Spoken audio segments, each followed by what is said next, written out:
Side quests and missions is said to be very different in Assassin's Creed Valhalla. Now if you played The Witcher 3, then you will be seeing something very similar to that.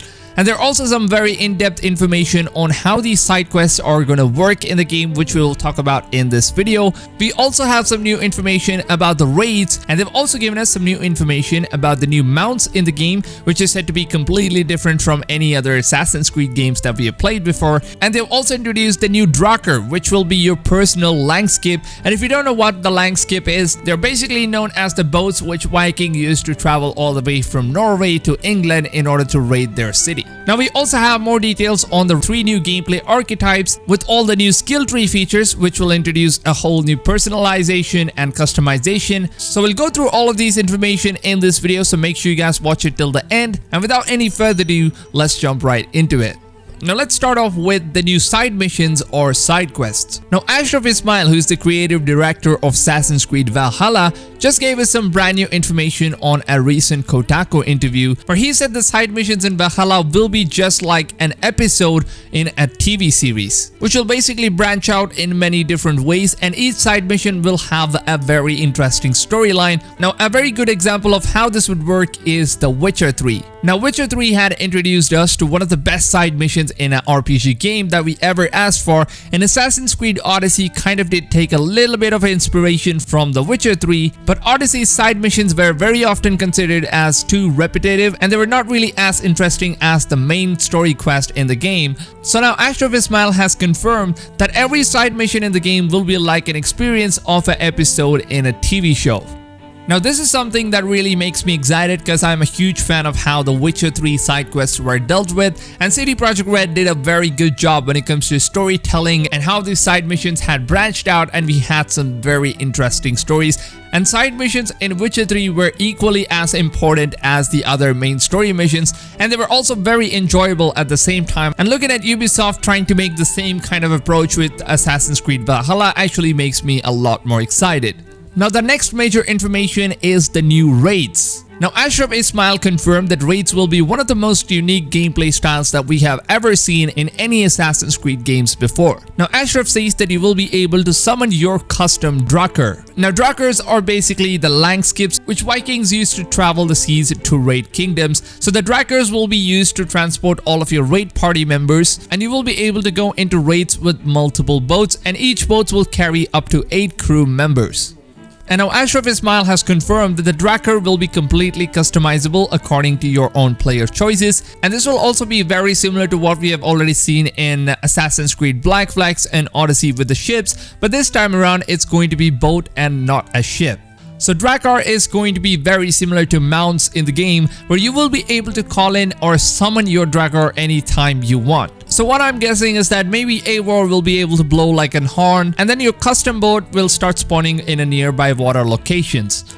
Now you can also explore the open world using your boat, and you can also take your Viking crew members on all the adventures you like to do. Now the crew members in your boat can also help you in fights, but only for activities which can be found near the water flows. So they will not be able to travel along with you if you're too far away from your Drakkar during the open world exploration. Now Ashraf has confirmed that you can start random full raids on any location near the rivers to obtain resources, or you can even attack bandit camps which are positioned alongside the shores, and all your crew members in the boat will also head into helping you during the combats. Now Ashraf has said that the NPCs in your boat are said to be having their own unique personalities and their own backstories, and they're not going to be feeling like any normal NPCs you see in the game, so it is most likely that you will be more attached to every single NPC that is riding along in your raiding boats. Now these NPCs can actually get killed in the raids, but your custom Viking mercenary cannot be killed. And let's say even if he gets killed during the raids, then your customized NPC will spawn back once again after the raid is completed. So you don't really have to worry about losing your player created NPCs, but the other NPCs in your crew will permanently get killed and will not be spawned back again. So I think maybe you will have to start recruiting more Viking crew members, and one of the ways to do that is by forging alliance with other Viking clans, and forging alliance between 2 different clans can be done using the vetting system. Now, if you do complete these raids successfully, then you will be able to take in all the supplies which you can then use for your settlements, and you can even capture people in these raids. And I'm guessing that maybe you can sell them as slaves or even use them to work on your settlements, which would be really interesting to see if they're gonna add something like that in the game. Now, the next one is about the mounts in the game. So Ashraf Ismail has said that Assassins Creed Valhalla will have many different types of mounts in the game, and these mounts will not only be horses but also many other animals and wild beasts. But Ubisoft has said that they still want to keep this game as realistic as possible, so I'm guessing that maybe we'll not be seeing any more flying horses and ponies or even horses that are on fire like Assassin's Creed Odyssey did, because a lot of people, including myself, disliked the fact on how Odyssey was overwhelming with unrealistic and fantasy RPG style, and they completely forgot the realism and the objective of what the Assassin's Creed games used to represent. So we will basically have a lot of different mounts like the dire wolves, wild bears, and many other animals in the game, but they are going to keep the game as realistic and historically accurate as possible, and at the same time the game will feel like an Assassin's Creed title. Now, the next information is about the 3 new gameplay archetypes and skill customization and personalization. Now, previously in Assassin's Creed Odyssey, we had 3 different gameplay archetypes under the skill tree section, one being the assassin, warrior, and hunter. Now, we don't know if this will once again be the same category or the game will introduce a new set of archetypes, since we are going to be playing as a Viking character, so maybe we could see different type of archetypes in the game.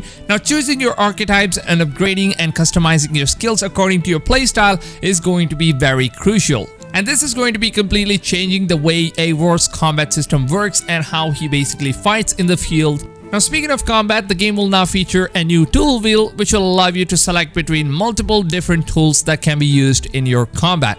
Now, if you don't know what these tools are, we actually know 3 tools as of now, which is the throwing axe, hidden blade, and the rope darts, and there are said to be many other tools in the game as well. And Ashraf has said that the combat option will be placed on the character's shoulder, very similar to Assassin's Creed Origins and Odyssey. Now, Ashraf Ismail has shared a lot of new gameplay information about the things you can do in your settlement and how there are so many things in the settlement village that will keep the players attached with a lot of interesting content. So all of those information will be covered on my next video, and I will keep you guys updated with everything Assassin's Creed Valhalla on my channel. So make sure you guys subscribe to my channel and turn on that bell notifications, so that way YouTube can let you know when my new videos are released, which is every single day. And if you guys did go on and enjoy this video or found this information valuable, then please don't forget to leave a like on this video, as your support would be very much appreciated and this would also help the channel a lot. And also guys, I'm running a giveaway of Cyberpunk 2077, Assassin's Creed Valhalla, and The Last of Us Part 2, and the winners can choose the platform of your own choice, and I will be DMing the winners with a digital download codes on Twitter. So all you have to do to win a free copy for yourself is simply stay active on my YouTube channel as well as on my Twitter community, and I will pick the winners from those of you guys who are the most active. And also notice, if you guys are spamming my comment section or spamming my Twitter, then you're basically forcing me not to choose you as a winner. So make sure you guys are not spamming and be respectful to the community. With that being said, I hope you guys have a blast of a day, and I'll see you guys on tomorrow's video. Till then, take care fams, and goodbye.